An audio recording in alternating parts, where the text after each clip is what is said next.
And we're live. We're here with Belkov and Popular Liberty, another Austro Thomism. How you guys doing? I'm doing fine. Fantastic. We were supposed to be here to convert my friend Jacob a biblical anarchy, Daniel and Free. he didn't show up. He ran away. He is a coward who refused to face the truth of Catholicism. No, he has 5 kids, and he's probably just busy raising 5 kids, which is much. I'm more sure important. he's like asleep right now. 5 kids? I can't imagine that. I bet 1, and I'm exhausted. No, he's doing something much more important than talking to us on the internet right now. I mean, he's basically Catholic already with 5 kids. So yeah, no. This is call it. He's Catholic now. Good night, guys. Yeah. I walked out. I think he knew this would be the stream that he was gonna have to do RCIA, and he was like, "I can't do 5 kids in RCIA, man. That's not happening. Not now." Give me a few there really years. should be like an honorary Catholic award for 5 kids. Yeah, they're know. really kind of should. You know, you're really being fruitful and multiplying. I'm You're just doing gonna- well. Honorary system of Catholics. If you so we should solve the like multiple wife situation in Africa. You're just an honorary second wife now. You're not a legitimate wife, but you're just an honorary wife. You keep it in the system. Technically, it's still only one real wife. It solves the problem, guys. Honorary second wives. There's only one sacrament, and you're honorary. You're not the sacrament. No, we really got Yeah, that will solve the situation. Yeah, I'm sure. Big brain here, guys. 4D test. We really got no plan. Jacob, if he hops in randomly, which might happen because I'm bullying him right now in the group chat. As you should. He might just hop in. Dude, that guy, such a nice guy. He gets bullied so much. I relate to it because it's like we're just way Adam goes after him, calling him a big nerd, and is constantly riffing on him is fantastic. Yeah, definitely. Website's back up. So anybody listening to this, the website is up. We have articles up on there. It's all posted and good to go. It took what, 6 months to get back up or something. It took a while, but I figured it out. It was real simple too. Oh, it was so stupid how easy it was to fix.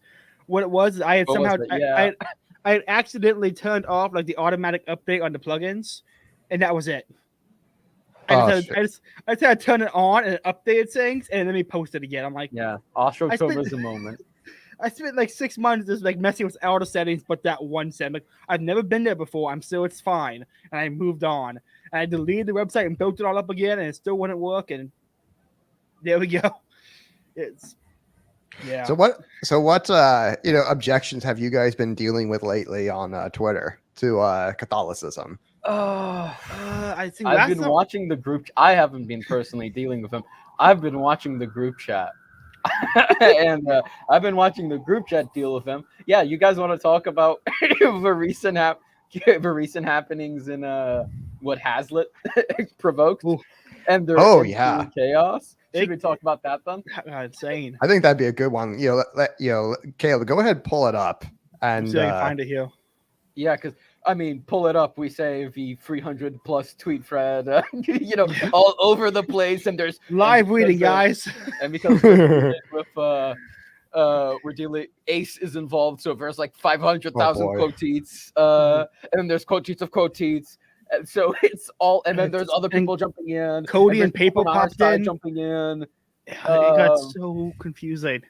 And if this became really, drag out full on street ball on Twitter. We're gonna jump to this one first because I find this one hilarious. Let me just say the screen real quick. Chrome tab. I have too many tabs open. There we go. So Ace and Paper were debating. They started debating what sociopathy is. Yeah, because Cody said he would happily tell someone they couldn't get divorced by law with a smile on his face. Yeah, you're a sociopath. Yeah, salute to you, Cody. If you're here listening.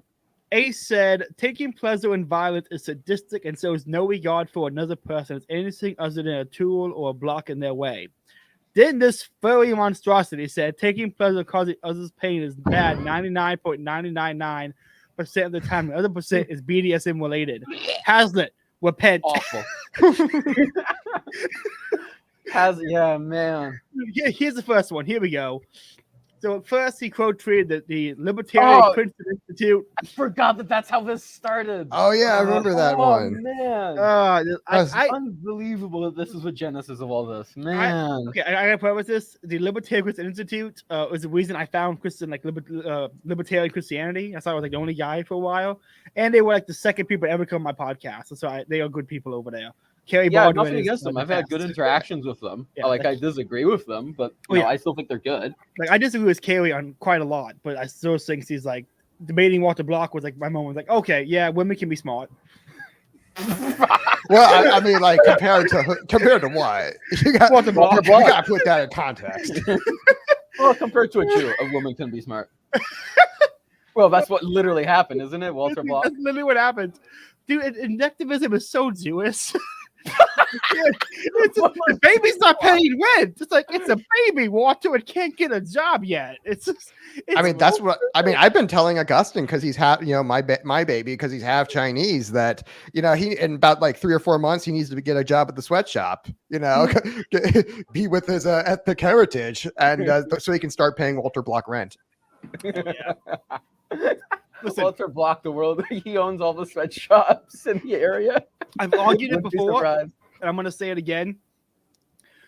When we take over and libertarian becomes illegal, we have to keep Walter Block around because you need a court-jester libertarian, and there's no one better than Walter Block. He's nice. Ace is pretty good too. But Walter's nicer and funnier. Yeah, that's true. Walter Block went in the debate about voting for Trump, and he had the Trump hat on, and every few minutes he like turned the hat a different direction, and by the end of the podcast, it's like upside down and sideways. And I respect it. I respect how. It was my favorite Lou Aqua Alexa. The mic's over here, and he's talking into it. And Walter Block walks up from the backstage, grabs the mic, and fixes it, and then walks back. And Lou's like, "Thank you, Walter." And it continues to speak as normal. And it was just, it looked like a parent with a really autistic child. He's just used to it.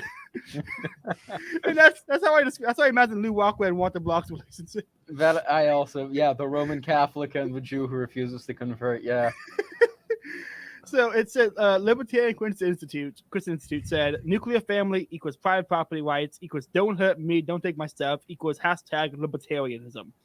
Hazlitt was quoted and said consensuous libertarianism by refusing to prohibit behaviors and practices that are dangerous, affronts to the family, such as divorce, polygamy, and abortion, tends inevitably to corrode and dissolve traditional institutions of the family. Spot on take. I love the use of consensualist. 10 out of 10. Because that's actually all they are. Yes. They're not really about like private property. They're about consent. And when you understand libertarians are just really about consent, private property is kind of a means to that end. It's like you understand, like, okay, they don't really care about private property. Yeah. And, this is the reason why, because the family is like the thing that private property comes from. It's like there is no private property ownership at all if you don't have a family as solidly, if you don't have a society as solidly made up from families. Individuals, can't really maintain property. And because they get too much mental illness. Yeah. On that point, on Austro Thomism, let's back up. Imcast has a great article on like the anthropological foundation of like the family and against the libertarian anthropology. It's an incredible article. I recommend everyone go read it. The link will be in the description after the stream. It's probably my second favorite article I've ever got to publish on the website. I absolutely loved it. And my one, I don't know if it's a critique. My one. Sure, I'll say critique, is that I wouldn't say consensualist because that implies consensus. I'd say consensualist, I think. Yeah. Because someone like James Buchanan, like the unanimity principle, like everyone must agree if we are to change this thing. And if one person says no, then we can't change this thing. That would be consensualist. That would be consensualist libertarianism. A consensualist is like, no, the other person must consent to this at all times or else it's invalid. Yeah, or it's immoral and unjust. We had 17 quote tweets on this one. Oh boy! Do you want to start with? I think it's Ace who's probably went first, or do you want to go with the Libertarian Christian Institute's responses to him? The Libertarian Christian Institute will be much more intelligent than Ace. Let's go with that. Let's go with the Steel Man before you can beat up on the Straw Man. Yeah. I still want to get Not Ace even on straw Austin. man, but like I don't know what what's it like the sissy men. I mean, it's not like we're like misrepresenting his arguments. Yeah. They're just idiotic. I still want to get Ace on for the episode on what's his name, Camus. I know he likes Camus. I want to do like some they call it in the Camus like Flint stuff. I think we need someone who actually understands it and is not directly opposed to it as much as we are to have a conversation about it. So I still want to get him on for that, but I do. I mean, I'm there's a still lot a of fan Camus on fan. mistakes. I love was his that? novels. Yeah. I'm still a Camus fan. I still have him as my PFP after all. Yeah. Which must drive some people. I've interacted with commies who just drives them up the wall. It's so good. It's like Eincast with Ayn Rand. Yeah. So good. I love how like Jeremy and Grant don't like. I don't know if Eincast is still an anarchist or not. I can never tell if that guy's trolling or not. Him with Jeremy, sorry. But man, yeah, because with communists, yeah, I have no doubt that Eincast has read more Ayn Rand than every objectivist who criticizes him. And I've read more Camus because I've pretty much read all his work than any. Like this other guy who had a Camus PFP was criticizing me, and I was just like, "Have you read L'Homme Revolt? Have you read the Guys? The Rebel?" He made it. Oh my God, he made it. We made fun of you for like the first 10 minutes of the stream, Jacob. We just bullied the crap out of you. We made you. Don't worry though. We made you an honorary Catholic because you have 5 kids, so you got the honorary Catholic award. How do you Baptism feel? by desire, basically. Sorry, had a little bit of misfire with bedtime with the kids. Yeah, so that's fine. Everything's good. Dude, I totally understand. I mean, you got like what, like 10 of them now? I'm at 1 and I'm exhausted. I lose count of them. Sometimes I come home and I'm just like, "Who are you? I don't remember you being here." Whatever. Oh, you're number 3 or 4? I can't remember. I'm at 4. I mean, do you just like number them by now? Like you don't even remember their names? You're just like, "Hi, 4, come here." Yeah. Thing 1, thing 2, thing 3, thing 4. Pretty much. But yeah, welcome to the show. Happy to have you. Glad to be here. So you got on Austro Thomism, you got on Tower Power Hour. Man, you just keep asking to go on shows and it keeps working out for you. How does it feel to be a simp? Listen, it's better to be lucky and desperate than it is to be talented and successful. A wise man once said. I don't know which wise man, but I'm I think it's the hooker down the street. Many such cases. Happy to have you on, Jacob. It's gonna be a good time. You basically the entire prompt for this conversation, and I saw you answered my tweet about what are your objections to becoming Catholic, and I'm like, well, we got the list, we can do the prep. Now's the time to engage the conversation. So, if you want to go and spell out for the audience, what are your objections to becoming Catholic? Kind of like just list it out real quick, and we'll walk down the list and hopefully answer any questions you have. Sure. I mean, the stuff that I said on Twitter, part of it is I have, I guess, a background more in Reformed theology, and although I have a lot of issues with Protestantism broadly speaking, I definitely, if we're going back throughout history, I wouldn't even say I feel a need to stick with Calvin or Luther when it comes to soteriology and things like that. You can go back to Augustine in terms of, I guess, where I tend to think, or how I tend to believe the Holy Spirit works insofar as salvation goes. I tend to think the Holy Spirit leads with sort of like removing the heart of flesh, the heart of stone, and replacing it with a heart of flesh, and sort of softening people up to the point where they ready to convert to become Catholic. Right. Yeah. And I think that didn't mean to read your mind like that, Jacob. Yeah. Right. Yeah. To summarize, I tend to think, although I wouldn't say I'm, a complete theological determinist, I'm more of a compatibilist. But I do think that in matters of salvation, that the Holy Spirit and God's will and initiation leads more so than our will does as far as that goes. And I've looked into the Catholic views on soteriology and on salvation and these matters, and although it's certainly less monolithic than I maybe thought when I first started studying these things.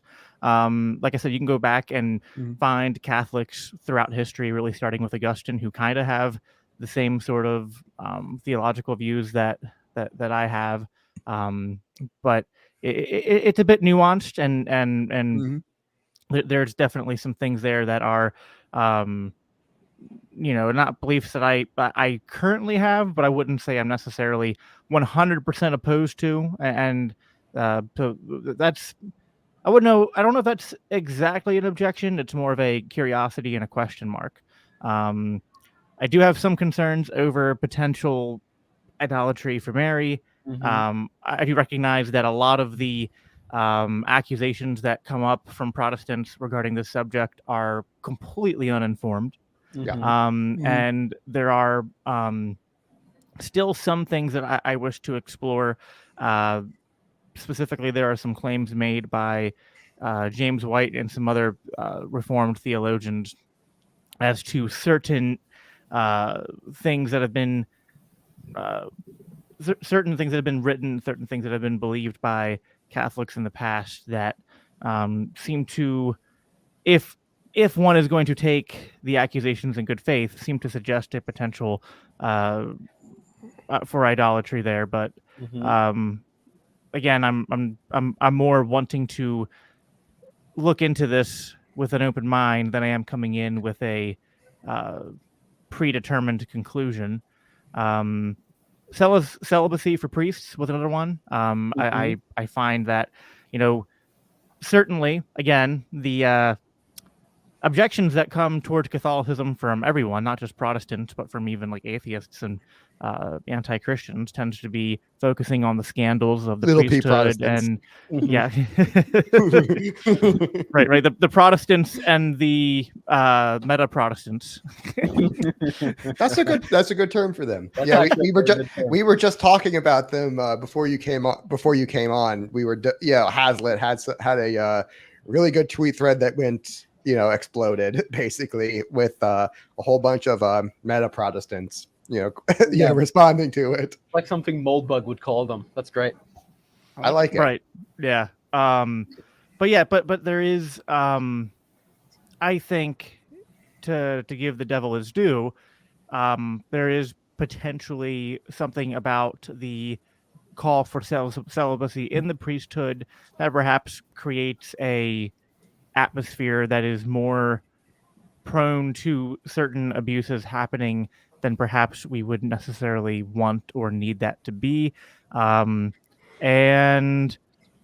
I guess the other thing, and this is not necessarily a critique that is unique to Catholicism, and it might seem weird to have this critique, but I put in my tweet leftist subversion. Don't get me wrong. I think this is a problem that Protestantism has. Catholicism has this problem. Protestant has it has the same problem, but in factors at least 2 to 3 times more severe. So I mean, we had it kind of from the get-go, like Judas Iscariot. It's like even there, we can't get rid of it. It's like it's always going to be a 12. Yeah, exactly. And now part of the part of this objection, Andrew has already behind the scenes been trying to answer. He's sent me some literature, and we've had some conversations about my concerns about the authority of the Pope, and on hey, if you have a good Pope, everything's great. If you have Francis, well, it's monarchy. Yeah, bad monarchy for I mean, I'm going to be honest. Francis is kind of a bad example because in the list of bad popes, he's not even like in middle of top the pack. 30. I kind of like Francis. He has his moments. Yeah, Where I'm he's like, not even in top 50. He's like, I want to as tequila far with as left of subversion is acceptable, man, he's okay compared to some Jesuits and some Franciscans. Yeah, I'm thinking he's pretty good. He'd be like middle of the pack in terms of good or bad popes. Yeah, just compare him to the Borgias. Yeah, True. Borgia. Even That's you get bad. some sort of perspective. Like we've had literal murderers and rapists as Pope people. Like Dude, we've we're had doing like fine. literal soldiers and warriors with armies. Yeah, like Julius II is like led a war against like the Holy Roman Emperor, which is unironically that was like what caused the Protestant Revolution to spread so quickly. Was that it was started in Germany, which was ruled by the Holy Roman Emperor, who's literally at war with the Pope. So it's like, guess who's not going to be putting down the heresy? Right. Yeah, the state, which is like their job is to burn the heretics, obviously. And he's like, nah, I'm kind of feeling ambivalent right now. I'm kind of. I don't feel so good about that right now. Yeah. Yeah. I guess not too hard on it, Chief. I guess there's a little bit of a, and you know, the Pope certainly being one of those things, but even I think, like anytime I start to get really close in my, just ongoing theological journey to like, man, Catholicism's looking really interesting, and I want to check it out.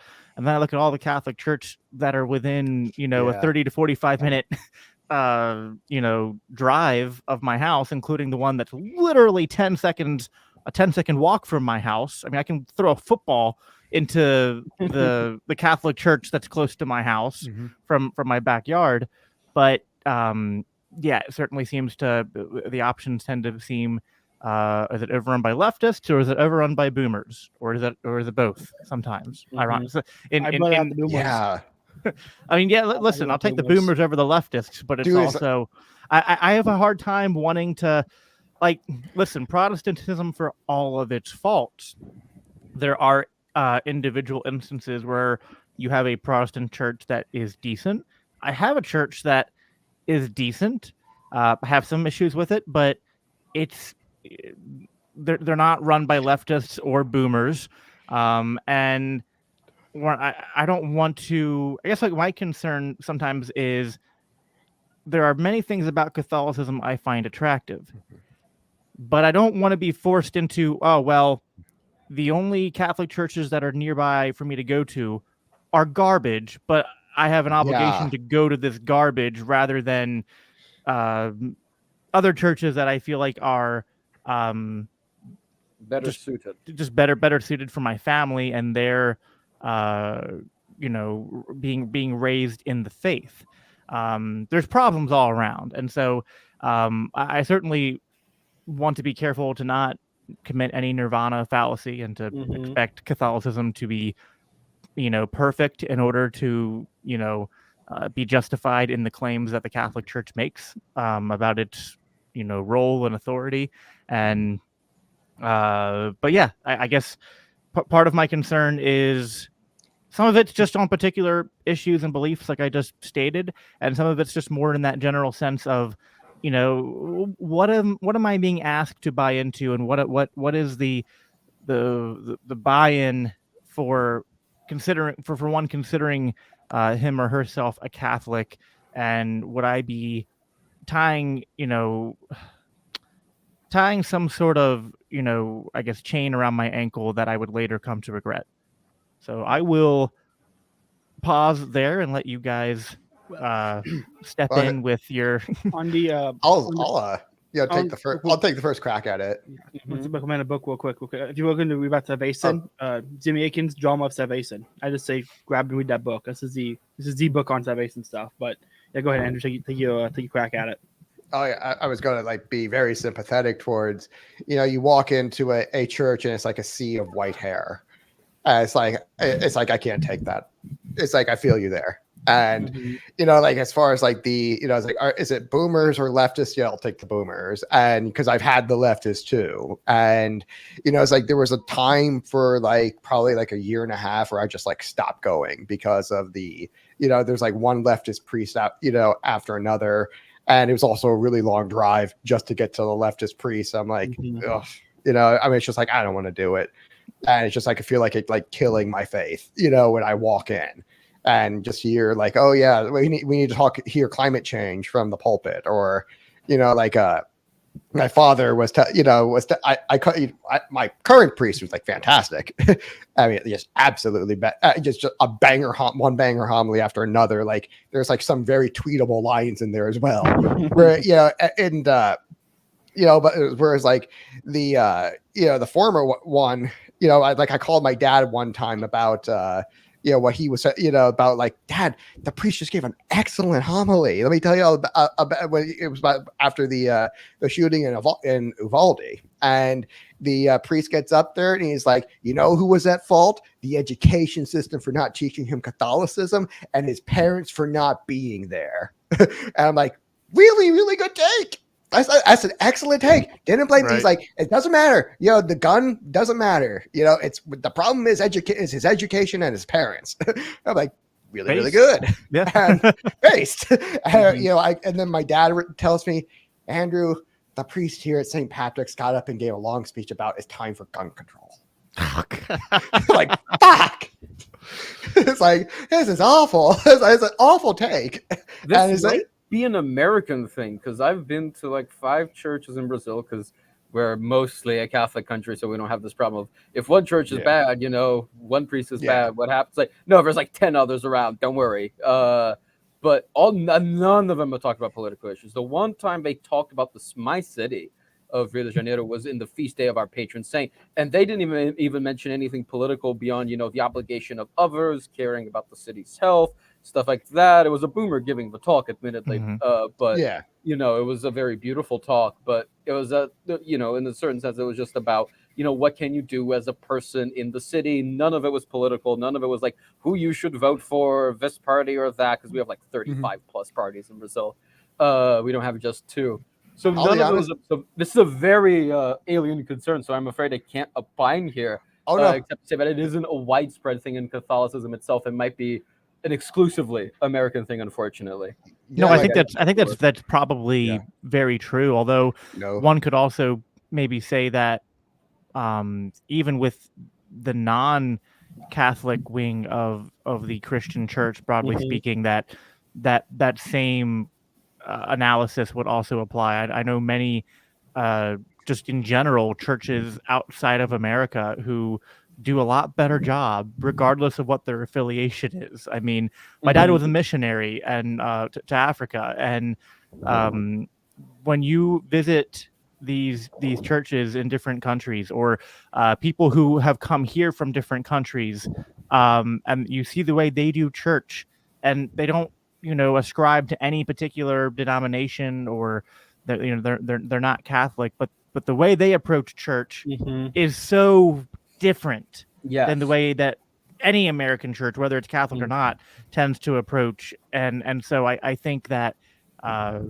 your point's well taken. I would just say that I think that applies to the church broadly speaking. Does. And it's actually something that happened with Vatican II.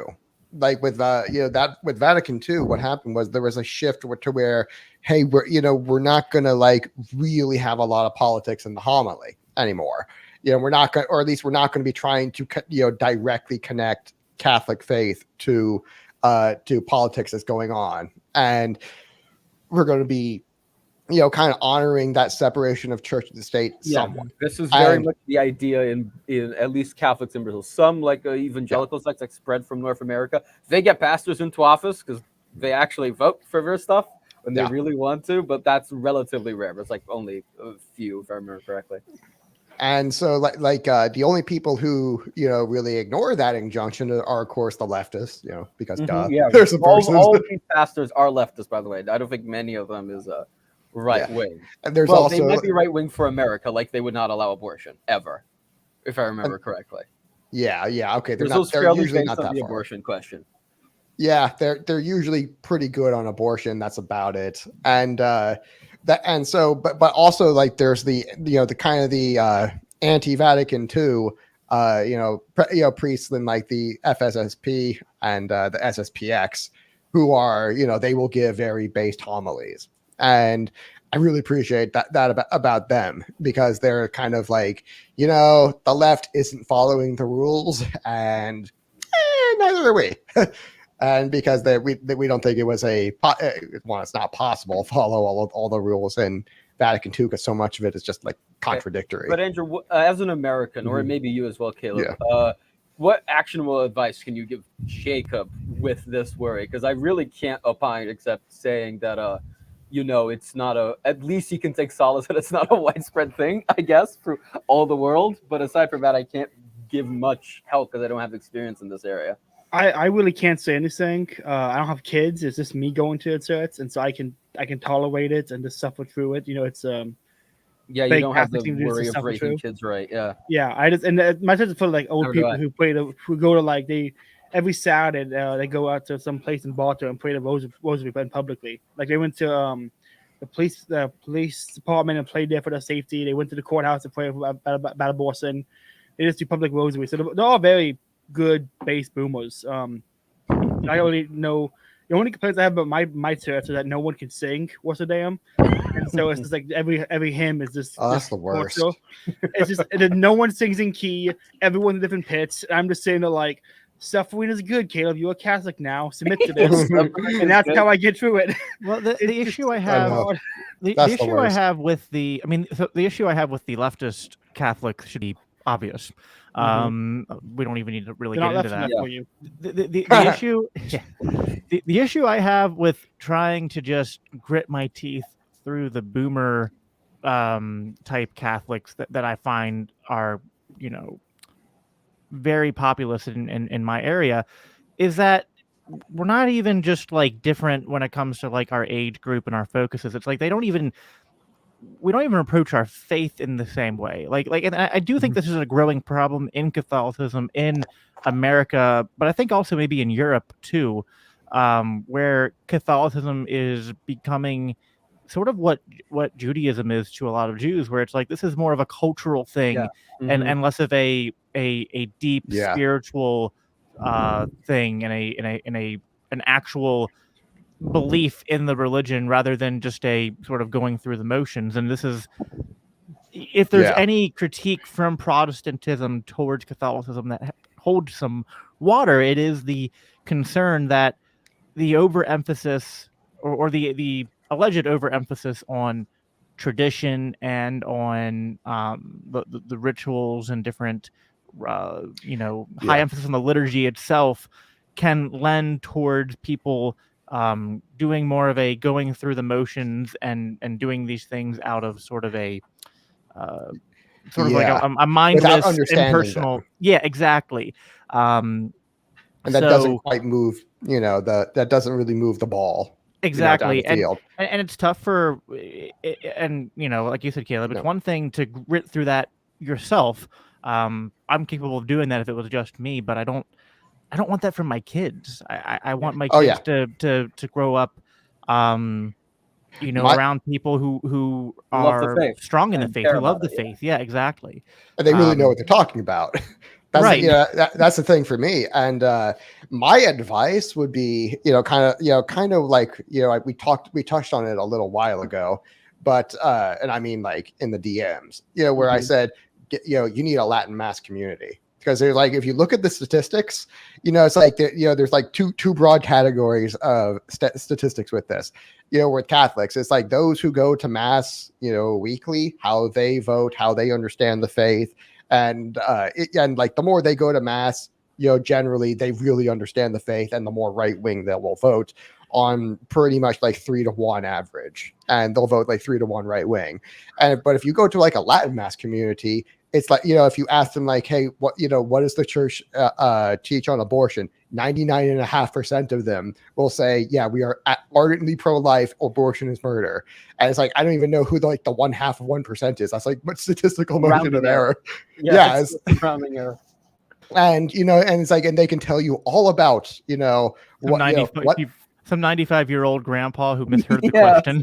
Yeah, it's like someone clicked the wrong button. I work these damn smartphones. Yeah, it's Joe Biden. And so, it's Joe Biden, basically. He just doesn't know what the question is. He wanders off, doesn't answer. I think Joe Biden's dead. We're just seeing the deep fake now. But there's like 5 of them. I'm convinced TLE Bird. He has convinced me that there's like at least 5. Right. There's 5 copies, and But rotate yeah. them out. That But yeah, or like- Joe Biden is now Legion. He is many. Yeah, he is. But yeah, Yeah. if you want a really strong Catholic community, Latin Mass. It's wherever there's a Latin Mass community, and or like you might see it abbreviated as TLM. That's where I would go. Yeah, because those guys know they know what they're talking about because they're at the Latin Mass. It's like you have to. It's like the Latin Mass is like the sort of thing you have to kind of seek it out. And and in order to seek it to seek it out, you first have to know it exists, and and then two, you really have to understand why, because they're different masses, they're very different liturgies, and there's like it's like an 87% difference in the number of prayers between the Latin Mass and the new Mass, and so and when you understand why those 87% were there, and it's like. Oh, and that there's a lot of light bulbs that go off, and you end up with a much higher caliber, much higher commitment, sort of community. And so, if there's, if you look at any of the Catholic churches around you, and you see any of them offering a Latin Mass, the people who go to the Latin Mass, not the new Mass, are the ones that you would want to be really in communion with. Yeah, and my they're the ones you Catholic would want to friend expose you. my Catholic friend who lives in the same county as me said and I haven't verified this, but I trust that he's done his due diligence. Said that the closest Latin Mass to us is about like an hour and a half drive. Wow. So Oh Jesus, that sucks. yeah, he basically goes to the Catholic church that's 30 minutes away from us and is just the one that is the just full boomer. And so but it's the least cringe of all the options. He's like, it's not a leftist hellhole. So, I mean, the one next to me, I think I told Caleb this. I don't know if I told you, Andrew, but like they literally still. I'm not talking about we're not talking April 2020. They still are accommodating and encouraging people to I would just write not them come off. to church and to take the Eucharist out. Just come and take the Eucharist outside. Yeah, write them off. That's not Catholic. Write them off. Cut them off. That's like that. That's like that. Caleb, you saw that story of the priest that tried to give mass on like an inflatable shirtless. He is Italian, and I would defend his right to be Italian. Okay? I know he's going to do it, but he's Italian, and I would not tolerate slander of God's chosen people on Austro Thomism. Okay, we will not slander any blacks here in this podcast. And that no, okay, we can slander them, but the Italians are off limits. Okay, I mean Italians, and that's about it. No African Americans will be slandered in this podcast. Exactly. we will go after the Dutch. That's right. We love Jewish people. Italians. Yeah. Okay, at this point, but the best not part black of at the this Italian priest actually was when he said afterwards, I may have made a mistake or something. The may was lifting the entire sentence up. I may have acted imprudently in this moment. Yeah, I may have acted imprudently, and I think Eincap made the comment. Whenever I do something batshit crazy and someone talks to me about it, I'll respond with, I may have acted imprudently. Oh, the other thing that I just remembered, which is maybe helpful to bring up in the context I'm going to bring it up, was infant baptism. But here's the thing, like there are some things like infant baptism that, like, even though I might have an intellectual disagreement on that, it's also not a hill I would die on. Like if the thing that was really holding me back to being Catholic was like, I don't know if I really believe in infant baptism, I'd be like, who fucking cares? Like, like, you know what I mean? Like it's not that big of a deal. That, you know what I mean? Like there are certain things, that I can go, okay, like I would rather be in communion with, what looks like the best option, or what looks like the originally intended authoritative church that has a line of secession down from the apostles. And it's like I would be able to swallow a certain amount of, maybe in my mind, like BS, Mhm. to you know what I mean, be like, I'll bear X, Y, and Z that I don't like to be in part of this. It's like I don't want to demand perfection, but I do think the main thing is just A, what do you do when you're in a geographically just Mhm. horrible location, and then Yeah, sir. B, even if that wasn't an issue, it's like, what do you do? I still don't know what you do as a Catholic if you find yourself in a world where um uh there are certain parts of Catholicism that seem to be going haywire, and if you have a strong conviction that you should take a stance that is contrary to what maybe the Pope or what your own priest, and those above you are saying, um, yeah, I don't want to. I never want to be in a position where I'm forced to I would actually take say on too many positions that I find to be just untenable to take. Mhm. Yeah, I think you're on actually fairly solid ground. I mean, there's quite a long history of Catholics, kind of like telling the Pope, "Hey, you need to get your act together." It was like there's one. Yeah. I think it was like Saint Teresa. She told the Pope to get his butt back into Rome because he had been moving the See of Peter to Avignon, France, for quite a while. And she and it was like back then that kind of wasn't done. Where a woman is going to talk to literally the most powerful man in Europe and like give him a direct order to move his power center back to where it really ought to have been the whole time. And so it's like, and, we made her a saint for it. And I mean, like, same thing with Jeanne d'Arc. She didn't say it to the popes, but I think she said it to a cardinal who was like accusing her of heresy. He was like, "Look, I can't refute your claims because I'm not an intellectual, but I know I'm right." It was basically what she said, and we made her a saint for it as well. I mean, if the argument is, and again, like, want to be clear, I'm not making objections as much as like I'm still trying to learn more about how the Catholic Church works, and Caleb and I have done some back and forth on this, and Andrew and I've done a lot of back and forth privately on this. And if the idea is that Catholicism is less of not the straw man, supposed straw man that like it's almost a cult where you join and turn your mind off and have to follow blind marching orders, and if it's more of a this is an ancient hierarchical system that provides guardrails from hopefully going too far off one direction and the other. And maybe we can go into specific instances in time and find those in leadership making maybe get all sorts of errors, but over the longest analysis of time, we see those errors being corrected and the institution lasting. Whereas compared to what? Like compared to the hellhole that is Protestantism. You know what I mean? Circus. And right.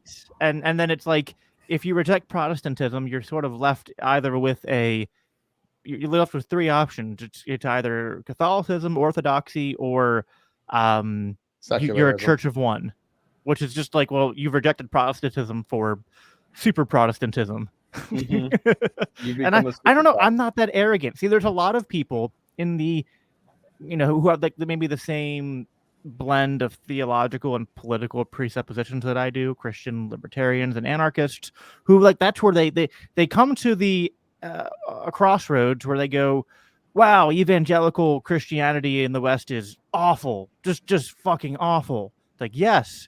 And they're like, oh, but we can't be Catholics or Orthodox, so we just need to say, like some of these people go really far off the reservation. It's like, well, maybe we just shouldn't even call ourselves Christians anymore. Wow. I'm like, what? Like, yeah, maybe we shouldn't even believe the Bible anymore. It's like full of Gnosticism then. Yeah, basically. And it's like, no, I'm not willing to go there, and I'm not willing to.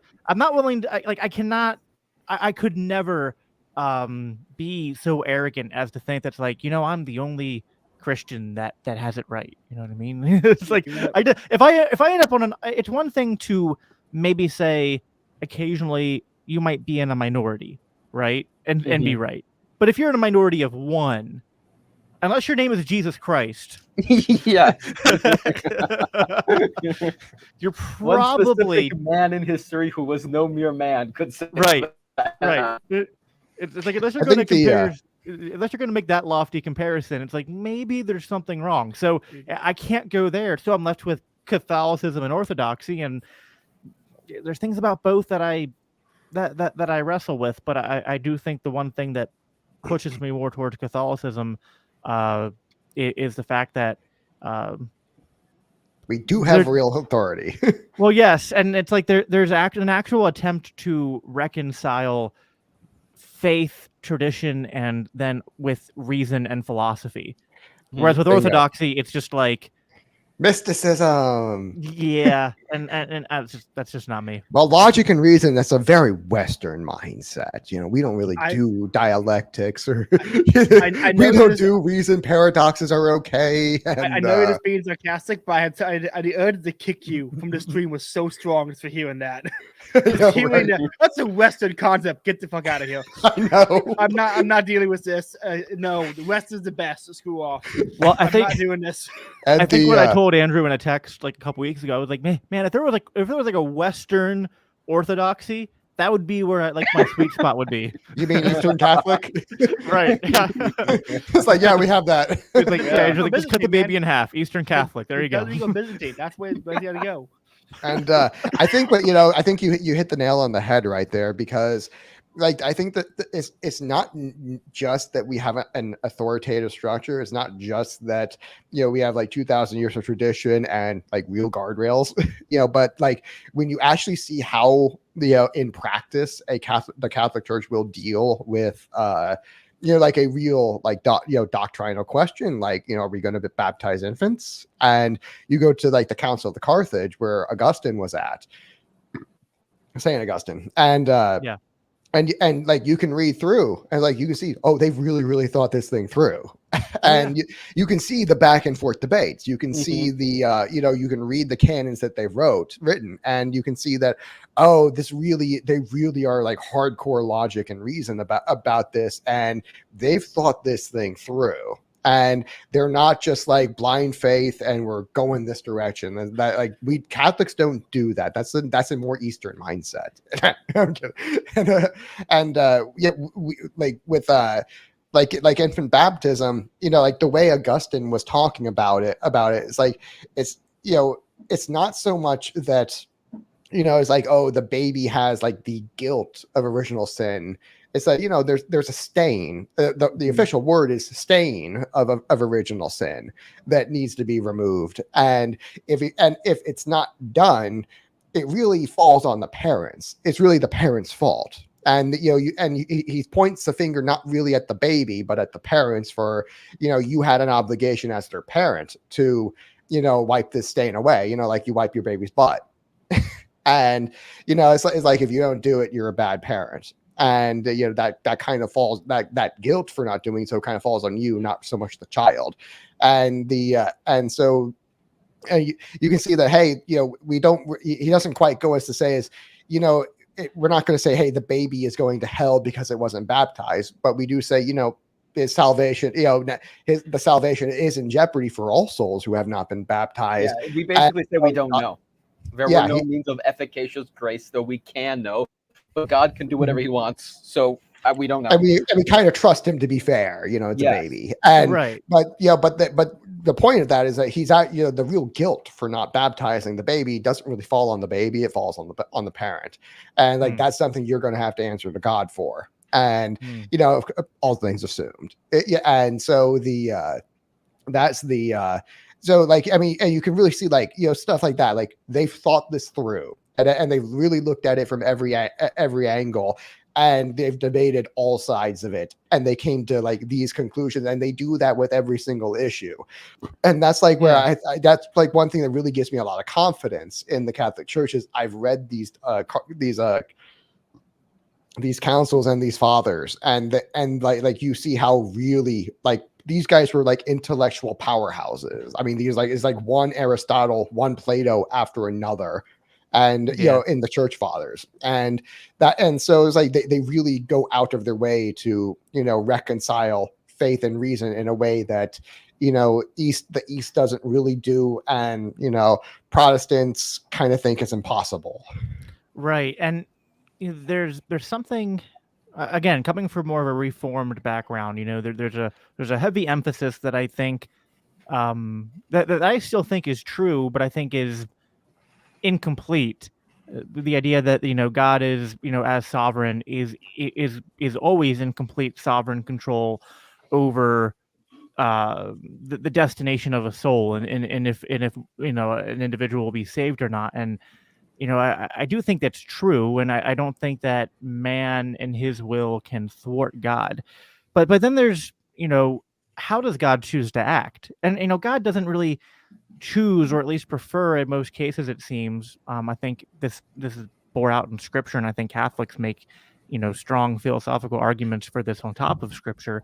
God doesn't prefer to act in the background, unseen, just kind of like waving the magic God stick around and making things happen. No, he chooses, and I think is most glorified in acting through us, through his church, through his body. And so a lot of, like, a term that I picked up on that you see Catholics talk about, and to their credit, Lutherans talk about too, is sort of that, like, baptism and the Eucharist and a lot of these different things that exist within the more traditional liturgies. It's not that they are necessary for grace to happen. Certainly God can give grace if he wants to give grace, and mercy if he wants to give mercy. But rather they are just means of grace that God has ordained over as the normative ways of doing things. And I think it is to his glory and to our benefit, so that we might better receive and understand and experience his love and his grace and his mercy.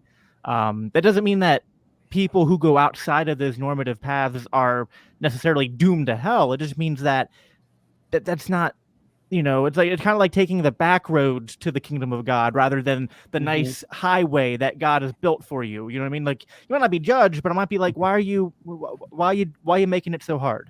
It doesn't have to be that hard. And that's sort of at least where I'm at in terms of trying to learn and understand more about Catholicism. That's sort of, seemingly what I think the case is. It doesn't seem to me that the general truth about Catholic views on salvation and grace is that, oh, if you don't do these things, you're doomed to hell. But more of a, again, it's the guardrails thing. It's like these things were designed to make it easier, and at the very least to make the experience better. You know what I mean? This is, worship and grace and repentance and all these things in the Catholic tradition. I enjoy more than the Protestant one, because you do them in communion with the fellowship of believers rather than just like isolated by yourself. It's like the difference between having to use a little bit of a blunt metaphor. It's the difference between having sex and just fapping. Yeah. And it's like with our concept of the sacraments is these are direct experiences of God. So like when you get married, or you maybe get ordained as a priest, or baptized and confirmed, and these are all considered to be direct experiences of God. And so so like when the church is giving you these things through authority at each and every time, it's like, again, it follows a pattern from like the Old Testament and the New Testament, where how does God, and by the way, just like think to yourself, how do kings usually work? Just regular old human kings. Like, they don't do everything themselves. They have underlings to do that all for them. Right. And they have an authoritative hierarchical structure that goes and manages things for them. Like even in the Davidic kingdom, there was a prime minister, who, and ministers under the prime minister, who basically ran the whole kingdom. And that's just how kings work. And God is kind of the same way, where he'll appoint judges and prophets and angels and apostles and and church fathers and bishops and and all the way down the line, to where these are tons and tons of humans that he sends to do his will. And there's always a hierarchical structure. There's always a guy in charge.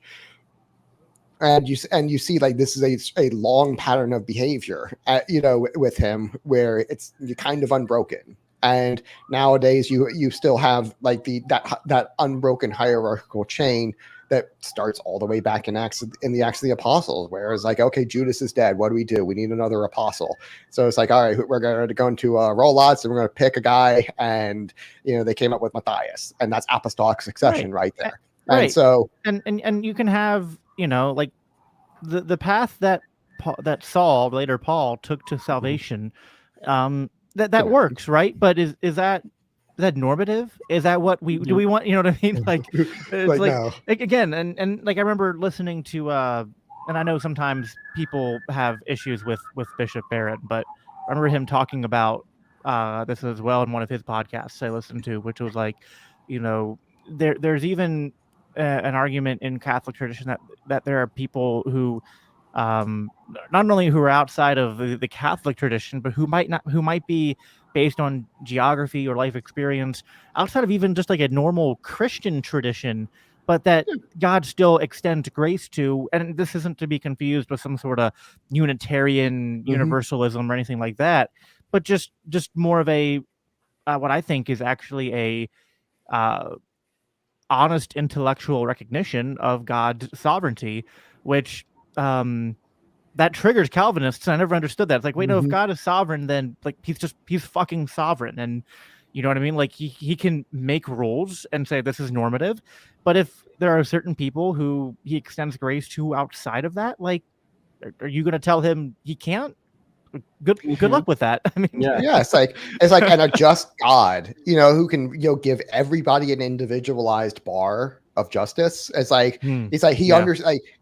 Man cannot do that. That kind of calculation in his head because he doesn't know your life experience. He doesn't know where you were born. Maybe you were born in Han, China, and it's like literally state atheism. And like so, like the fact you converted to Christianity at all is a pretty big step. And pats off to you. You get a pat on the head for that. Well, I think of the there's literally a story in the New Testament. I always forget the guy's name, but there was a guy who was going around and preaching a incomplete version of the gospel because he hadn't heard the complete. And the apostles didn't like come down on him and like rebuke him. They were just like, hey, good for you that you had some measure of the truth, but let's if you encountered someone like that with grace, give them the whole complete version. But I think that for those who are just their circumstances aren't given the whole measure of the truth. I think God judges them based upon the circumstances. It's the parable of the talents. It's like, okay, someone might be only, there's like 1, 3, and 5. Someone might have only gotten like 0.1 talents, and you're judged on those individual metrics, and that's what the Catholic concept of a very just God is, that one who judges you based on how much you were allotted and can really take into account like everything, like who your influences were, were your parents religious, where were you born, what was your community like, how much exposure did you really have, at what age did you have that exposure, because it makes a difference, and he can calculate all of that. And right. Well, like I knew a former Muslim who converted to Christianity, but when my dad and I got to know him and his story, basically like he was almost as Christian a Muslim could be until he encountered Christianity. And then the reason when he encountered Christianity that he he was ready, you know what I mean? Like he was already there. God had been working on his heart. He just, had never encountered Christians before because of, circumstances of his birth. If something had happened where he hadn't encountered Christians before he died, but he had been, of that same mindset, it's like, I wouldn't say with, I wouldn't, assure him that like, oh, you would have gone to heaven, but I certainly wouldn't have also said, oh, well, you're definitely going to hell. This is, it's up to God, and God is the only one who has the true wisdom and authority to justly make that call. And thank God for his ability to do that, because I don't want that job. I mean, pretty much the only way that Catholics can say someone went to hell is if they've encountered all of Christian teaching and they say, I reject all of this. I reject Christ. Pharaoh went to hell and then dropped dead. That's the only way, basically. Yeah, like Yeah. someone like Pharaoh who just like continually hardens their heart to the point where Yeah. God hardens their hearts the rest of the way and gives them over to the reprobate mind. Like, pretty safe to say they're in hell. Mhm. Yeah, it's like the Hitlers and the Stalins and the Maos and the Nancy Pelosi's that they're like the only ones you can say. They're like the only ones, and it's very, very rare. Pelosi's. Yeah, And, well, especially after that shit she pulled the other week. I mean, Oh, yeah. And, it's pretty guaranteed now. And but yeah, and it's like if imagine like the equality, because anytime you see equality, something's up, because God doesn't work based on equality, really doesn't. And so like if you see like, so I remember I was taught at evangelical school, for like Church of Christ, like, oh no, there's like 7 things that everyone has to do, and if you miss one, you're not going to heaven. And it's like a small bar, but it's an equal bar for everybody.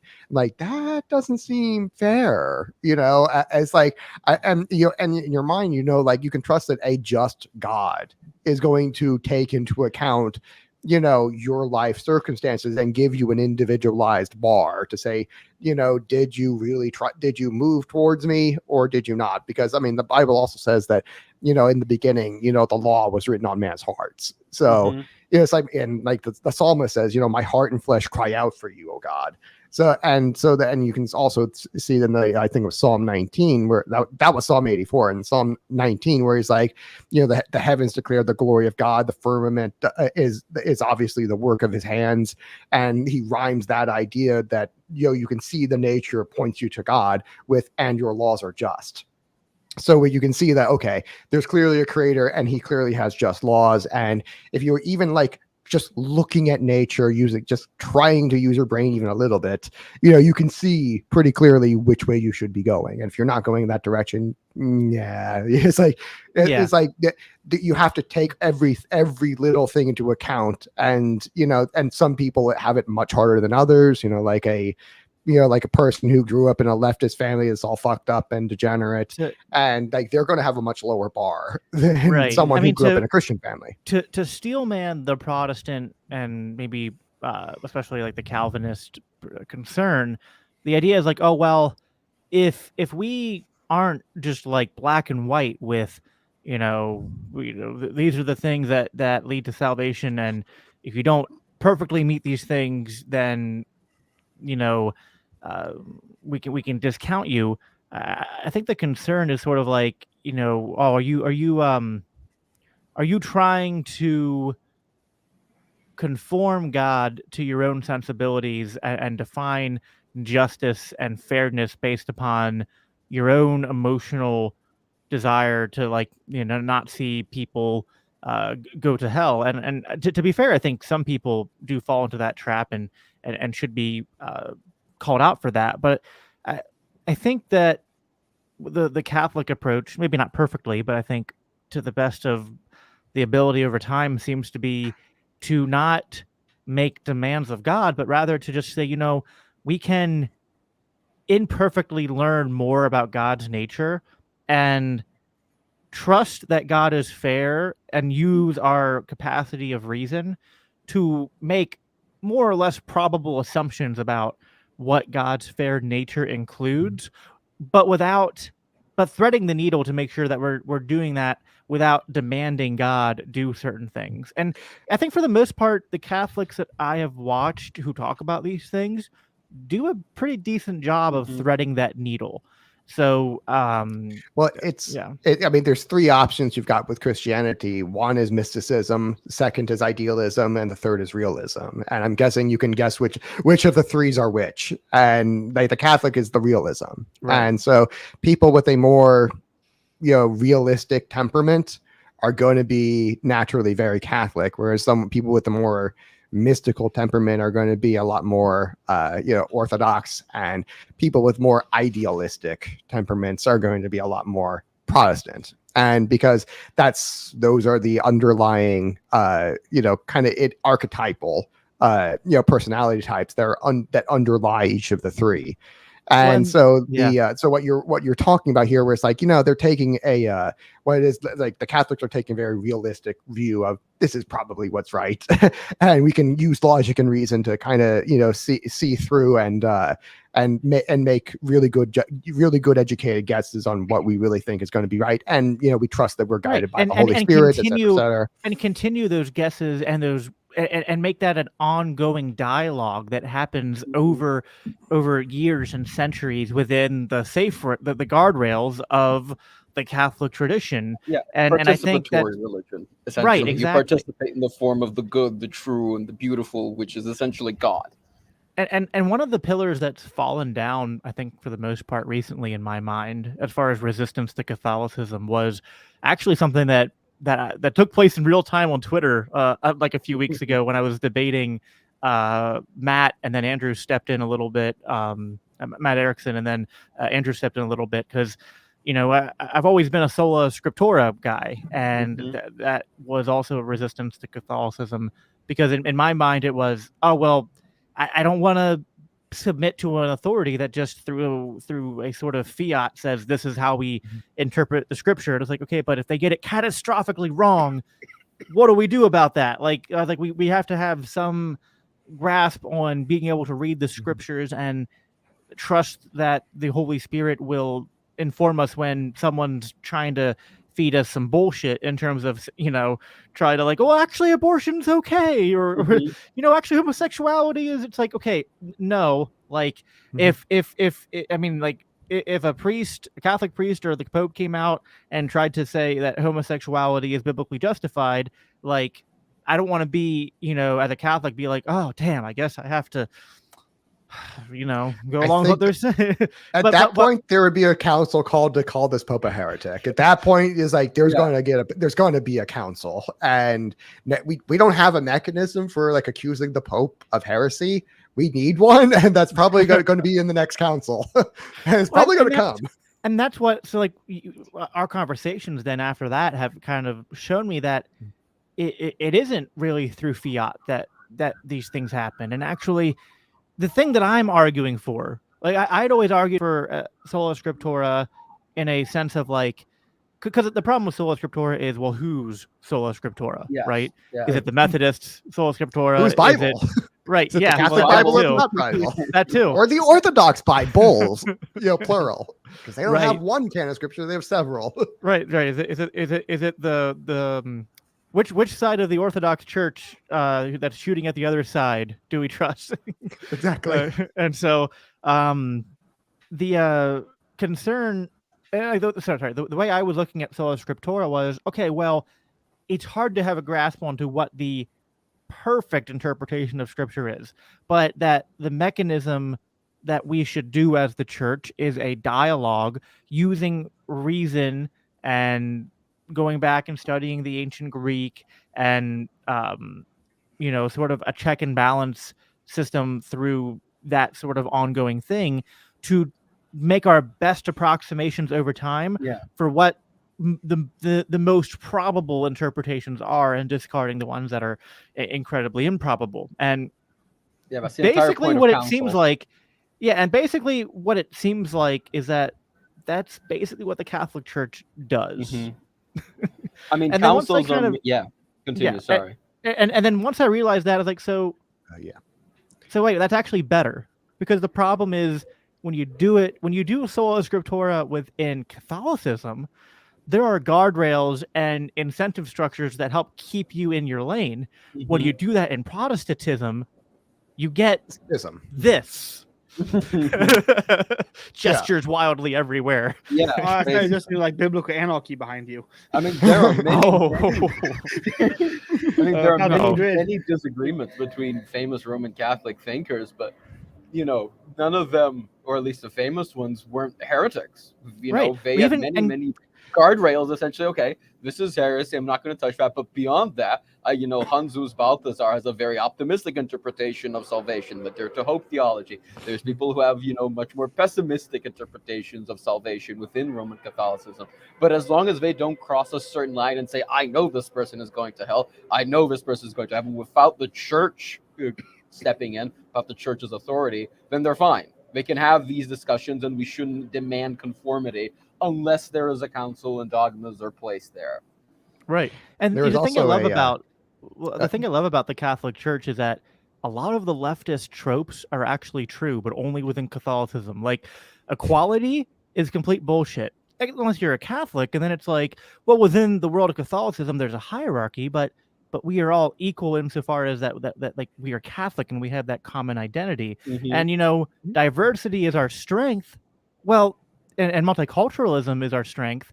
It's like, well, those things aren't true unless it's within the broader scope of Yeah. Catholicism. And then That's those very things good. are our strength. Kuhn el-Ladin. We have to talk about Kuhn el-Ladin now, because he made this point in Leftism that, you know, which is a really, really good book, that what leftism has been trying to do is reverse engineer the monastic system.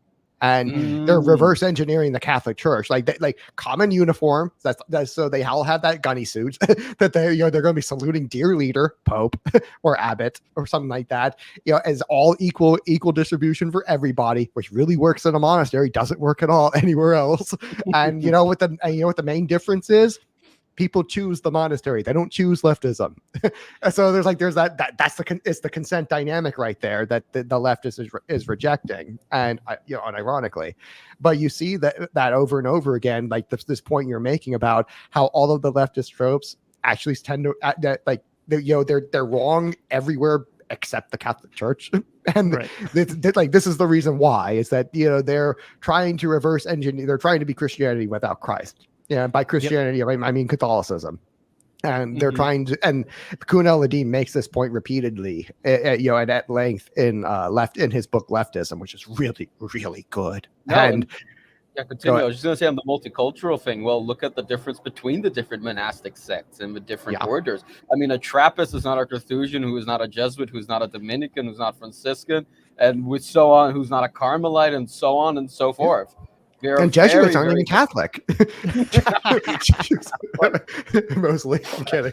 I have to have them be Catholic because I take the Eucharist from them at my university when I can, because I go to a Jesuit university in Brazil, and they're pretty good. Like, And apparently there are some of them are leftists, but most of them are not. Those and are apparently dying out. there are Augustinian Catholics, although they might not be the largest growing vibrant Yeah, part I of the went Catholic to Church, but they to a exist. mass held by the Augustinians several times, because they have an Augustinian school. Where like 15 minutes away from where I live, literally just named St. Augustine.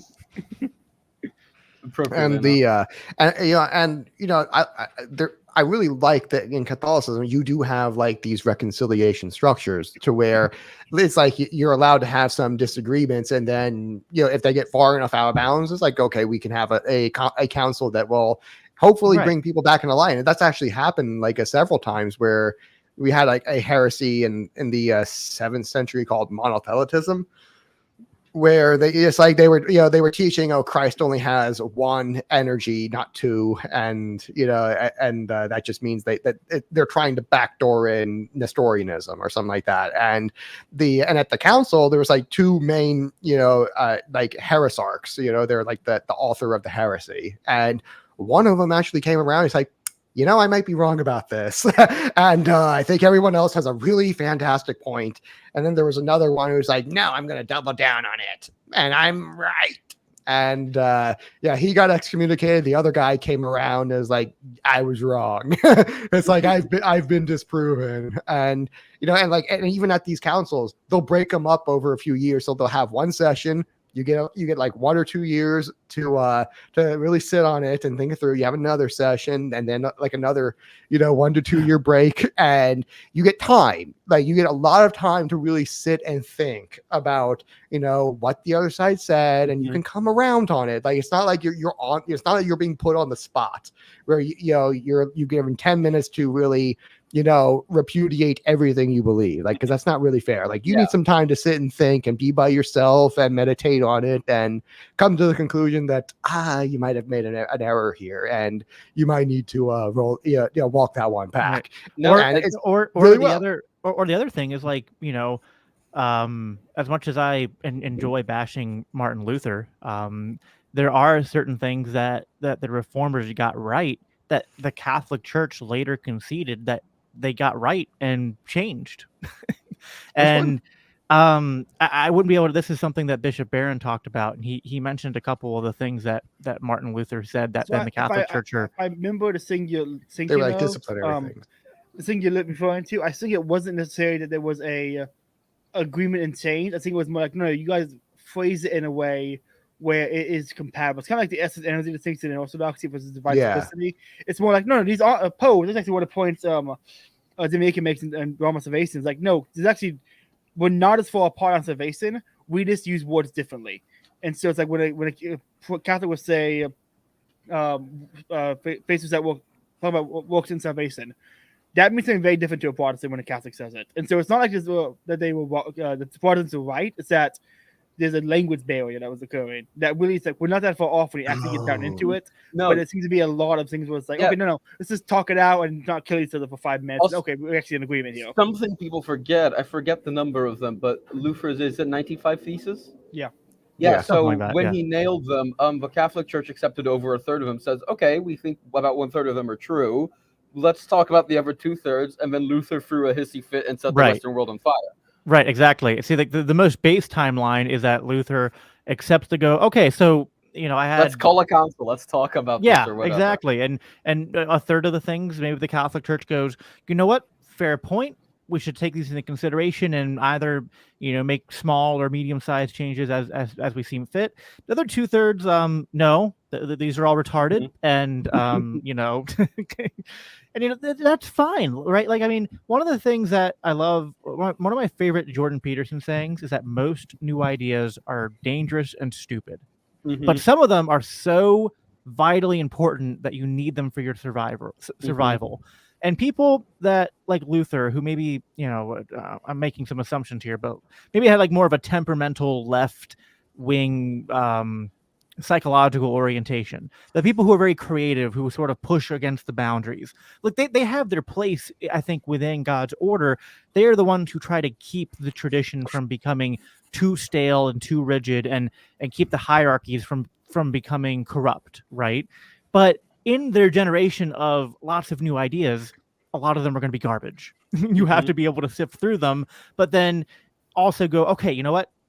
10% of these garbage ideas were actually really brilliant insights that we do need to integrate going forward.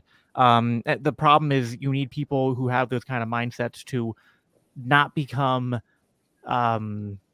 what's the word I'm looking for here? To not become narcissistic, I guess, to put themselves above the tradition. And I think that's kind of what Luther did. Was he was like he put himself above the tradition and above the common good of the church. He made himself a prophet, essentially, in his own eye.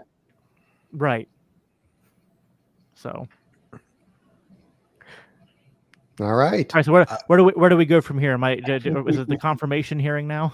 That would be a good place. Confirmation hearing. What are you, like Supreme Court? Well, I don't know what the proper term is for. Never do I in English. Converting to Catholicism. Yeah. There's RCIA. It's like, I don't know. It's like Roman Catholic something adult training or something like that. I never knew that existed until I met you guys online, because most people I know who are Catholic are born Catholic, because I'm in Brazil, obviously. So I never even knew that was, if you had to go through that. Are they like state re-education camps? Yeah, a lot like that. We have a really good one called Auschwitz. No, I'm kidding. Yeah, I got the name. It's just like conditional. It's like conditional training, where they hold a picture of like Martin Luther, and then like shock you every time you see it. Yeah, I got the name. It's Rites of Christian Initiation of Adults. Rites of Christian Initiation for Adults. Yeah, I did. It was pretty fun. I enjoyed it. And I think we got a lot through. And the I don't know. Do you want to like just take on like a few of the like those issues like real quick, like priestly celibacy and et cetera. Yeah, the priestly celibacy and the Mary thing are definitely things I'm still trying to learn more about.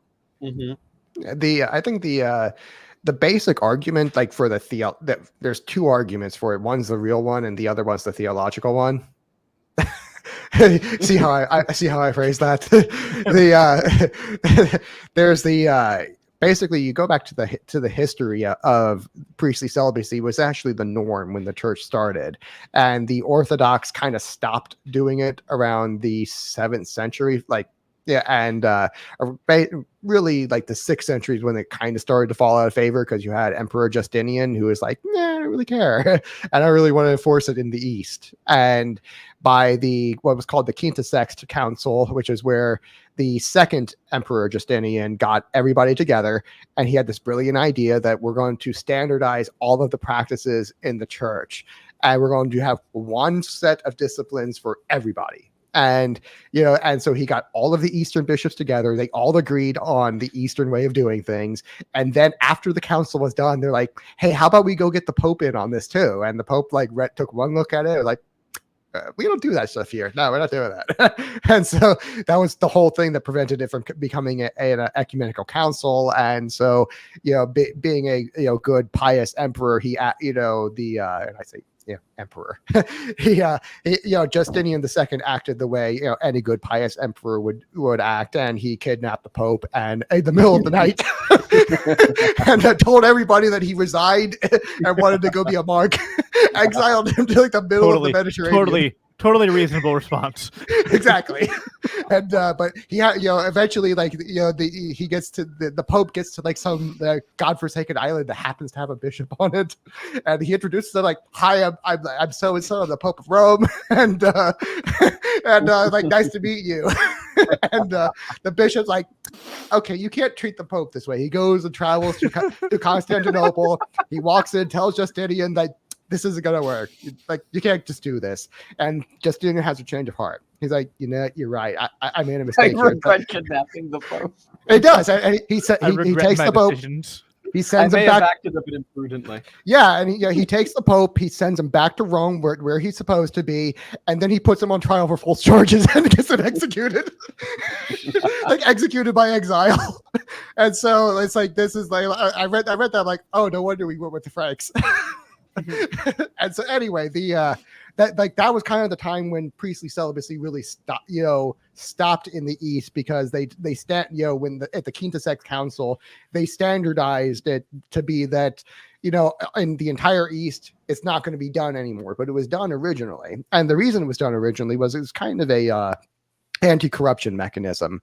So like in the Orthodox Church, they won't quite mention this, because they're trying to give you the impression that it's all not it's basically all non-celibacy and up and down the hierarchy, but actually like the bishops and patriarchs are all celibate too.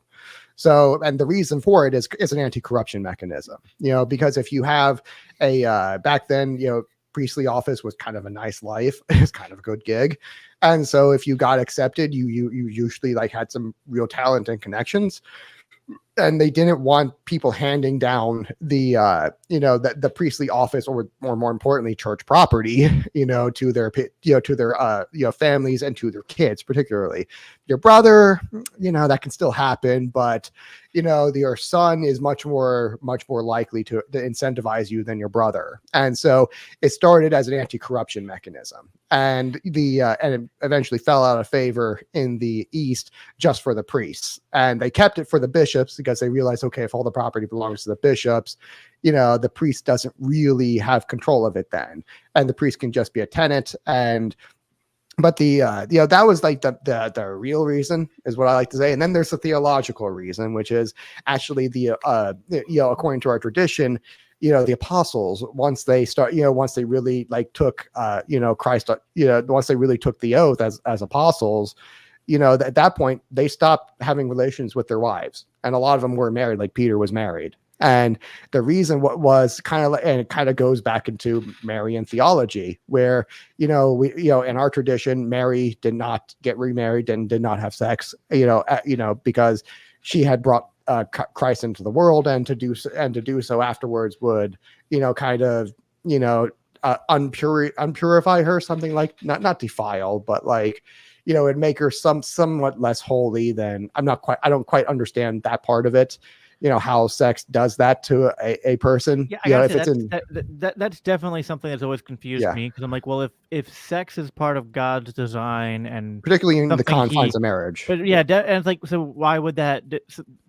that's also something that probably connects to both this and the Mary thing that I just don't And quite get. so, but apparently, like the apostles, took it seriously that, hey, because now we believe, in like transubstantiation, to where we're bringing Christ into the world, through the Holy Eucharist, and so we're kind of like Mary in that sense, to where, we should also be kind of celibate the way she was. And so, that's the theological reason, is that, the priests are bringing, Right, Christ back into the world. But the successors to the apostles would be the bishops, right? Not the priests.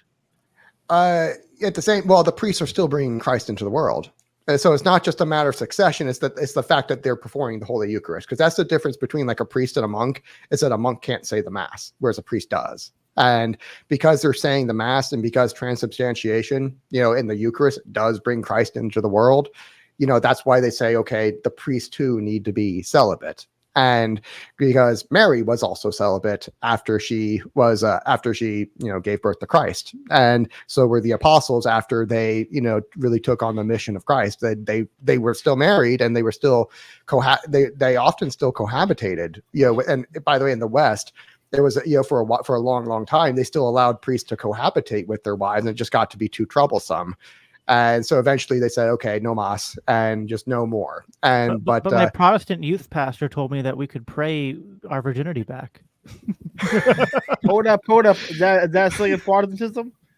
I might need to revert. We might need to take this one up. Lose it. Maybe they got something right, guys. Austro Thomism failed. They got something right. Close it down. Lead website again. Going to come back up as Austro Protestantism. Mention. Oh man. I'd also say that the priests get their authority from the bishop. So when they say the Mass, they're acting not only in persona Christi, they are able to act in persona Christi because they're able to be the representative of their bishop, of their archdiocese.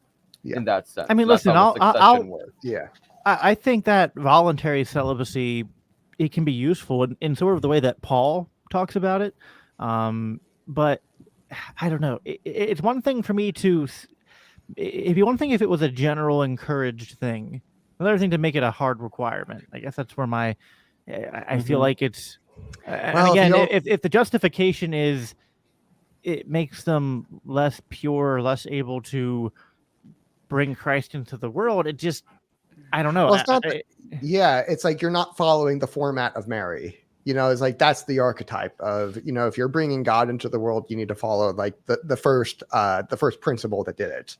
In a sense, you're also married to the church. It's not exactly. I think C.S. Lewis brings us up when he talks about the four loves. The problem isn't sex. A lot of the early church writers on this might have focused too much on the sexual aspect. But what they really should have been focused on is that marriage brings on a lot of other things you have to deal with. It's not just the sex part. It's like, no, I have to love this person. Now I have to love my kids. And now that requires a lot of effort and commitment. While you should be married to the church first. That's closer to the argument that Paul made, which is that, better it'd be celibate so that you could devote more of your time to performing God's, mission and the calling that you have on your life. And yeah, I mean, certainly you up, not the sexual part. Oh yeah, I mean, listen, in a Misesian sense, we all know, time is scarce, and being married and having kids certainly makes you less available to be a shepherd to your flock. Yeah. Well, even like, and then also just to the duties that you would have to your own flock of churchgoers. You know what I mean? Because I think that what you should be doing is regularly meeting with them, breaking bread with them, praying with them. I mean, that's something that I think that unfortunately you don't see enough in the church. I think everywhere, but I think it's especially bad in the Protestant church, where pastors just become these, glorified public speakers who show up once a week and make a, 30 to 45 minute sermon that, makes everybody feel good, and then 30 the paycheck to 45 and go home. Minutes? Dear God, how are they not all atheists? It's like, if my guy is going off for 20 minutes, I'm like, come on, man, I got kickoff. God. Like, why does God hate football so much? Man, one time my pastor gave like an hour-long sermon on why his sermons are so long, and because like if you're trying to get out the door to, it's like if you're trying to get out the door to go see football, you don't love Jesus enough, and that was like his justification for making people miss the game. And I was like, I'm just sitting there like, what the fuck am I listening to right now? You haven't, what am I doing? Go back to selling pianos. That's what he did before he opened a mega church, he sold pianos in the mall. It's kind of a connection there I'm seeing between being a salesman and a mega church. It's kind of there's a little connection there. But yeah, no, I can see what you're saying. I think there's wisdom to encouraging celibacy. I guess but and then I forget. I think there are. What's the exception? Like if you're a church, if you're not in communion with Rome and you're essentially the pastor or priest of a church and you're already married with kids, and then you reconvene, resubmit to Rome. I guess that's the loophole, so to speak. I know it happened with the Anglicans. I don't know if it happened with anybody else. So what I need to do, it happens with Orthodox and Eastern Catholics too. Yeah, I need to form. I need to form the Anglican Church Mises Caucus and take over a bunch of local Anglican churches and then resubmit them back to Rome. Well, it's like the Eastern Catholics also, their priests are allowed to marry. And it's like they're supposedly supposed to be we got two. I don't even know what Belkov. You good? You went to see it twice, man. You good? So, one of them's a Fed. This isn't the real Belkov anymore. Technical difficulties. Hold on. Okay. But keep going. Don't let me interrupt. But like the Eastern Catholics, their priests are allowed to marry if I'm not mistaken. And because again, it was normal in the East, and the Catholic Church is usually very tolerant of like differences. And whereas like the Orthodox Church literally tried to kidnap the Pope to get their way. I think the benefit. So there's obviously a cost in time and resources if you're married and you're a priest. But I think the benefit is that I think about how much of a better person being married to my wife and having kids has made me. And I'm just like, why wouldn't you want your priests to have that? You know what I mean? I guess the argument is, well, they should be married to the church. And I'm like, you know what? In an ideal sense, I agree with Paul. That would be great. But we're also fallen creatures. And I think that it is better in a sense for us to be married so that I think that it's transformative. There's a really, really good show on HBO of all places, called The New Pope. No, I'm sorry. Is it Young Pope? Young Pope. The New Pope was the sequel no one could ever watch. Two shows. Yeah. And the Young Pope. Pope. Bad? Oh yeah, it's going awful. Oh no, I loved it. I like the Young Pope. I did not like the New Pope. I don't like. I understand. Yeah, with the Young Pope though, it's like the Pope who is like it's a fictional thing, and he's supposed to be like hyper conservative, and it's really he's really fantastic. I mean, it was basically written by right wing reactionaries. Is what it seems like. Beautiful. And so anyway, this Pope, like, because he goes through and he talks a lot about like the priestly celibacy and makes it really understandable.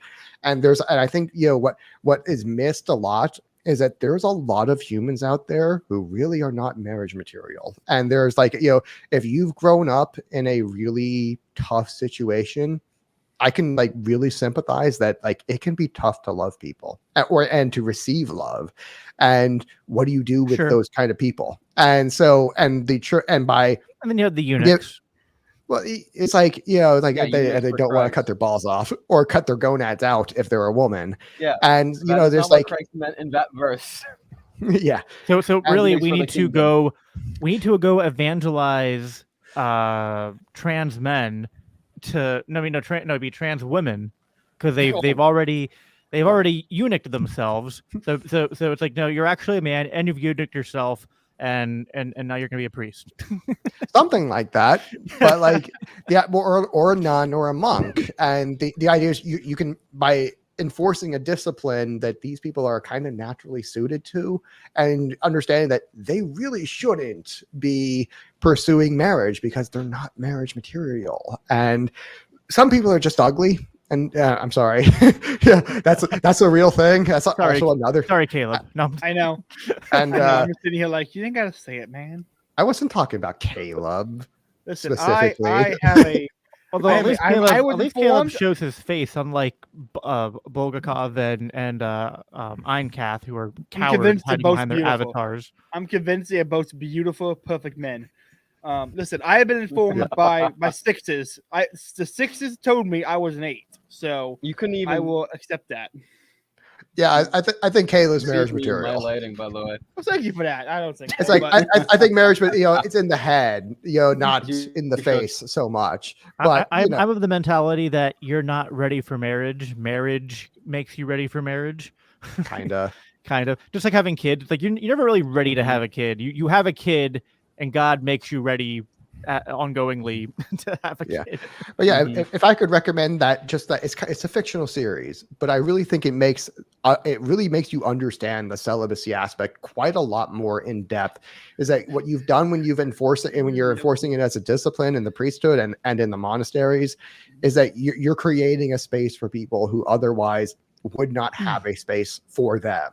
And for people like them, where they can have that kind of community in a Christ-centered environment, which is really going to be healthy for them. We already have a place for to put all the unattractive. I don't mean the incel men. Libertarian Party. Yeah, I don't mean the Libertarian Party. It's the Libertarian Party or join the military. I don't know. Military that actually has quite a lot of like handsome guys in it. I know, but it also has some complete losers. Yeah, it's true. But they're ripped, used to be. And but yeah, that's the that, and I think kind of like the Marian stuff kind of goes kind of along with it. Is that that's it's a place in society for where you have to, in order to really have a civilized society, women kind of have to be part of that equation. Like because men don't civilize themselves that much. We really need women to kind of do that for us, between mothers, sisters, wives, daughters. And if you have a belief in society where you're in the religion, only the man really had a participatory role in the restoration of humanity, like Christ. If it's only him, only men get that kind of credit. And when both man and woman fell, but only men save it, it kind of leaves women on a lesser theological status, and they're a lesser restorative status. Whereas if you actually go out of your way to say, hey, Mary had a real strong role in the incarnation as well, and there is no Jesus if Mary doesn't say yes, or Mary or some other woman, like some woman has to say yes, for the incarnation to be a thing. And so like you have to say, even in God's role, women played a very strong part in the restoration, and we really have to give them credit for that. Otherwise, there's going to be men who kind of take that theology, like kind of what happens in Islam, where it's like it's really just Muhammad. And the women don't play any meaningful role in God's plan, and I should say in the plan of Allah. And so what happens? They get treated like second-class citizens, and that's a theological, byproduct of not having a Mary. And because Catholicism and Orthodoxy both go well out of their way, into not making women real second-class citizens. I mean, they should be a little bit second-class, but like only a little. So like a good leftist, you're arguing for equality. I guess. No, just only a little bit, as opposed to like zero. Inside There's still a hierarchy here, but it's just like they're not like on the. They're kind of like almost on par with men. They're supposed to be, they're from our hip, not our leg bone, not our shoulder bone, not our head bone, but from our hip. They're supposed to be under our arm where we hold them and protect them and all that. And they're not like on the social status with the dog. You know what I mean? And it's like we don't want that. It's hard to be a misogynist if you pray the rosary and you ask Mary 50 times to pray for you now and at the hour of our death, amen. It's really hard Yeah. to treat I can- women as shit, yeah, essentially. I can you appreciate do that. that. I can appreciate the utility of that. I think the only thing, you know, there are in my opinion, there are definitely some Catholics in history that if you go back and read the ways they talked about Mary, that I think flirts with idolatry. I mean, could we not maybe agree to say that like I there's think- that sometimes Yeah. they at I least can say walk that up to that maybe that can line. happen. Yeah, It and happened. any time you have an ideology that Yeah. can get overblown. It's like we have tons of put it in I think the perspective. people who say co-redemptrix are overblowing it. For Yeah, example, they yeah, might be maybe that may be a overblowing little it. far. Yeah. But you know, I Yeah, that understand might where be they're coming flirting from. with the line. I mean, to be as fair, Jacob it's said. not like you know, it's not like Protestants don't have their own idols, aka sola scriptura. But I Well, it's mean, also like you know Yeah, how no, many I understand what heresies. you're talking about. Well, like how many heresies in the first millennium did we have about the nature of Christ? Like quite a number of them. Yeah. And it's like okay, it's like if you're really pushing a guy, there's going to be people who there are go still right up the Christians line today who and- still fall into the trap of modalism. Yeah. Unfortunately, it still happens, and that's just it's just the nature of elevating certain people. And so I mean I don't know who you're referring to, but I can see it. There's probably more again, than a few. it's kind of like and I wish if we had planned this podcast out days in advance, I would have tried to provide like they're like James Mhm. White and some other Reformed Christians when they've had debates with Catholics will bring up like and like they'll read things that like some Catholic person wrote several hundred years ago and like the stuff and from my memory at the time, even trying to be charitable because like Mhm. I know that people sometimes just make up complete straw mans where they're like, oh, they're praying to Mary and that's equating Mary to Mhm. God. It's like, no, they're asking Mary to pray for them and pray. And it's kind of like asking Mhm. it's kind of like asking your mom to pray for you or asking a sister to pray for you Mhm. and all that. So even approaching it with an open mind like that, the things that were read were kind of like, like it wasn't Really? like it wasn't like complete idolatry, but it was definitely flirting with it, just like a little bit too heavy on the exalting Mary for her incredible like.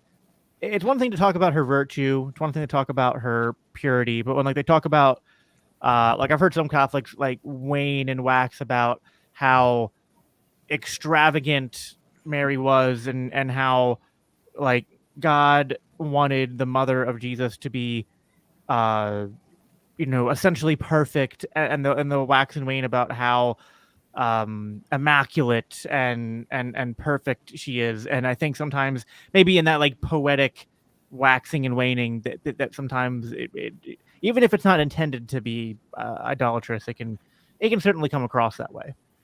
Yeah, and I think but I think as long as you understand like kind of where the line is, and some people, as 1.3 billion Catholics, I'm sure a few of them are going to be nut jobs. There's quite a Right, few exactly. saints, That's quite a few kinda, saints who fall into that category too, by the way. And it's like, like we understand there's a line, and there are guardrails, and there are councils, and that we can address these things in. And so even if there's a few people who go a little bit across the line, like Luther, we could usually bring them back into the fold if it really need be. And so I think that's like the ultimate response to someone like James White, who's like, look at this idiot Catholic. I mean, there's 1.3 billion of them. There's going to be a few nut jobs. right. Well, I mean, the best we would response say, to yes, here's look an at idiot this idiot. Catholic is look at all of the idiot Protestants. It's like you want to go tit for tat with that? Let's go. Yeah, and and also like look at the lineage of church councils who can really think these things through if really need be. And it's like if it really rises to that level, Right. Whereas then- all someone like James White has is like, well, here's my podcast, and I'm gonna make arguments from my point of view. It's like, yeah, but there's no power there. Like there's no power No to do authority. anything there. Like you're not growing. You're not. No, even the good Protestants, because they lack any sort of power, the best they can do is just fracture more and go, oh, we know that this is wrong, but instead of looking at history and figuring out how we got here, we'll just fracture again. Like, Mhm. Well, yeah, and I mean, you it's like- need the authority. I'm not. I think this is American Protestants don't understand this because they're raised Protestants. but I've said this before in the group chat, and I think a few of my friends have used it. But I would not be a Christian if the Catholic Church was false, because the only reason I believe in the Bible and the only reason I believe in the claims of the Bible is because the apostles saw it, they taught people about it, and they continued on until we get the structure of the Catholic Church we know today. If that authority was incorrect and I can't trust them now, maybe I don't think I could trust them ever, and maybe they were wrong then. They could be wrong. See, they maybe James White wrong. makes an argument. I need that authority. To be fair to James White, he recognizes the trap of condemning the Catholic Church too strongly, because he's like, well, you know what? There was a point in time where all Christians were Catholic. There was no distinction. He's like, it was the Catholic Church that gave us our scriptures. The Orthodox are going to be so triggered by this. But yes, they were all Catholic. Keep going. I say that just to trigger Mac when I know he's going to be listening eventually. But the point being that if you try to discredit the Catholic Church too strongly, especially going back, through history and condemning it, you're sort of cutting off the legs of the table you're sitting on, because it's like the best you can hope to do from the position of someone like a James White, like a semi decent Protestant, is to say, well, the Catholic Church was good up until X, and then things went horribly wrong. It's like, not a very convincing argument. I mean, I'll give him credit where it's due. He does, like, some people of that persuasion just go, no, fuck the Catholic Church, like always, now, and forever, going back to infinity. And James like, well, we can't do that, because if we did that, we'd have to throw the Bible out. So he tries to rescue it, but his argument to rescue it is just it doesn't work. There's also the fake history argument. We could just say the Catholic Church faked all history. Part 2, guys. Part 2. Yeah. All right. It looks like Caleb is ready to go to sleep. I'm far, dude. It's 12 o'clock here. I've been up since like 3. I am exhausted. All right. Let's just do plugs and then one final question. Andrew, what are your plugs? You can find me at @popularliberty_ on Twitter. You can join my conversation in my Subscribe Star at popular-liberty. It's a great place to talk. And you can also if you try to ask me questions on Twitter, you're risking getting made fun of. Just saying. And see what and also Politically Catholic on YouTube. Got it. Belkov, plugs. He's gone. I'll give them for him. He is on Austro Thomism under Belkov. He is on Twitter at available username. He doesn't do anything else online besides being group chats and posts under Austro Thomism. Jacob, plugs. No, that was a baller move. That's like Elijah just ascending into heaven instead of dying. Plugs? No. Bulgakov was a man that walked with God. He did. But when time came, Bulgakov did not die. God just took him into heaven. Exactly. I want to do that. Honestly, I was like, okay, the plugs. Fuck you. This dip for doing that. I think I like it.